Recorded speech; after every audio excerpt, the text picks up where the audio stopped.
Hypoxia in the Gulf of Mexico and its Effects by Elaine Ortiz, Mary Doyle, Callie Klein, and Tripp Brooks.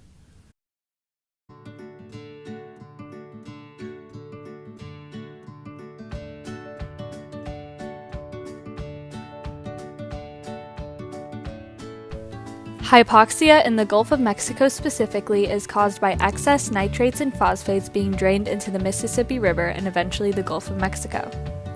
These nitrates and phosphates can contribute to a deficiency of oxygen, creating treacherous conditions for the ecosystem overall.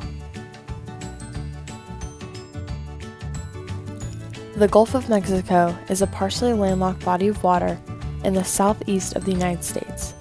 It's connected to the Atlantic Ocean through the Straits of Florida and the Caribbean Sea through the Yucatan Channel.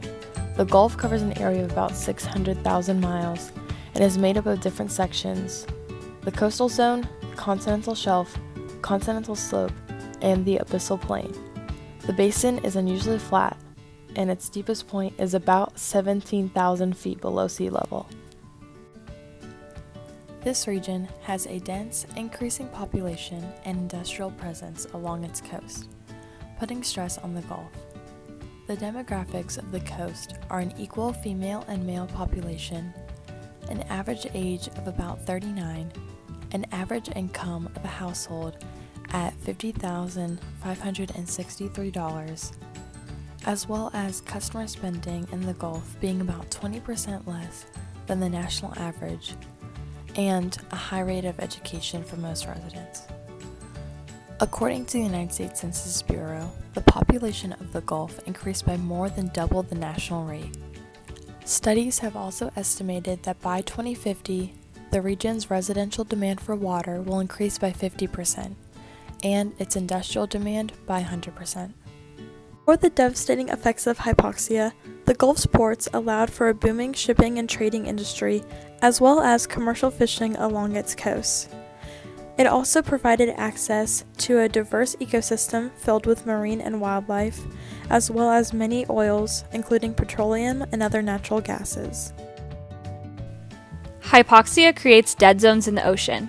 Dead zones are areas that are unable to sustain organisms due to a lack of dissolved oxygen in the water. Agricultural developments in recent decades have only worsened this issue as it has increased the amount of nitrates and phosphates being released from fertilizers. In 1997, the Hypoxia Task Force was established.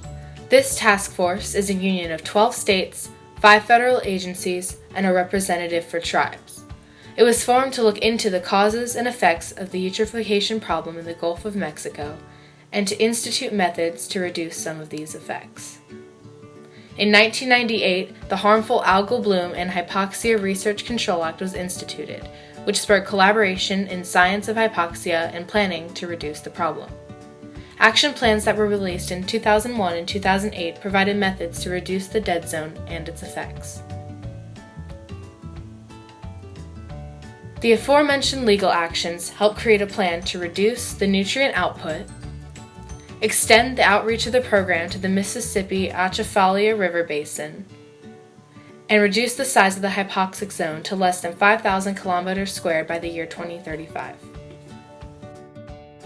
Climate change will impact hypoxia levels, and that paired with nutrient loading will increase the affected area of hypoxia. Secondly, the local population will be significantly impacted due to the lack of marine life. This lack of marine life will cause a loss of economics in the fishing industry and will also lead to no available fish, which is a lack of food source for the people in the area. Finally, the recovery of the hypoxic zone is not a viable option due to the size of the affected area and the time it would take, some sources saying over 30 years. Furthermore, in order to stop the ever-increasing affected area, farmers along the Mississippi River and river basin would need to stop fertilizing their crops, which is not only unreasonable, but impossible.